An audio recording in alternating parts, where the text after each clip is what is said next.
I think of that moment where they bring so much joy.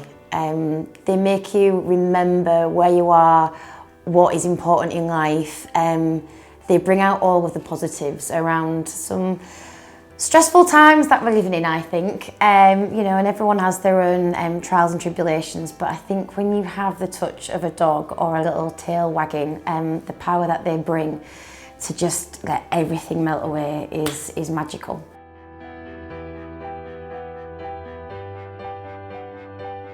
My Ruby Tuesday is just over 2, a little schnoodle, and she brings me so much joy. Even when I've had jobs, actually, the director's fallen in love with her, especially in theatre, and she's been allowed to come to rehearsals and many a pantomime she has been with the Wicked Witch or Prince Charming, but because she just brings about a connection with the cast as well a lot of the time, and it's not always feasible to do that.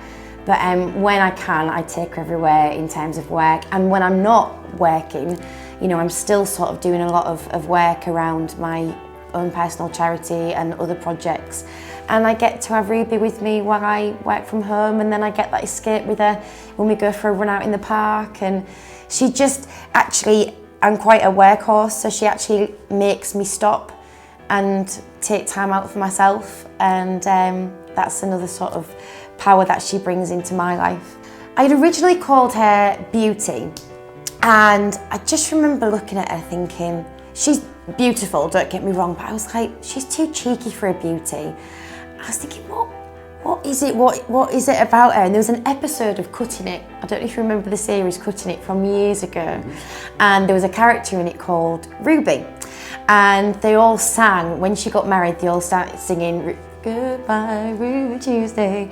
But I just remember that character and thinking she was quite cheeky, chirpy, a bit different, and I thought, she's a Ruby, that's what she is.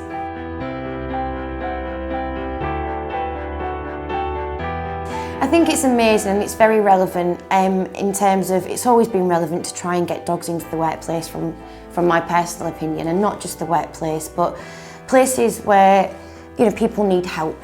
And that can be from mental health to physical disadvantages that people have. And I think the work that Dogs for doing in bringing that more and more to the forefront of people's minds is really, really important.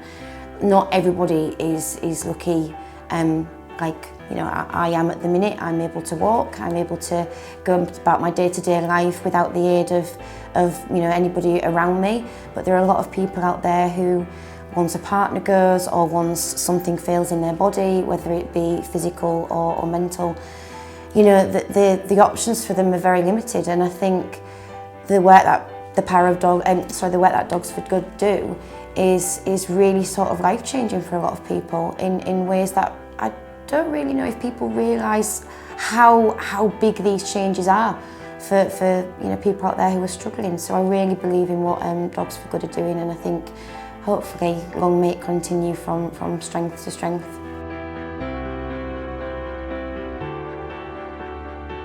No, not in a million years. I will hopefully have Ruby until my grey hairs start, because she's still young. I'm 35, not giving too much away, but she's you know, I want her to be, I see her as being a pivotal part of my life. And like, I had dogs growing up, and when they passed on to the pearly gates, they never left me. And I think there's something about dogs in terms of they are always with you, and I look forward to a future where dogs will be in my life. Hopefully when I'm lucky enough to have kids one day, it'll be in their lives. So yeah, no, it's definitely not an option not to have a little fairy friend.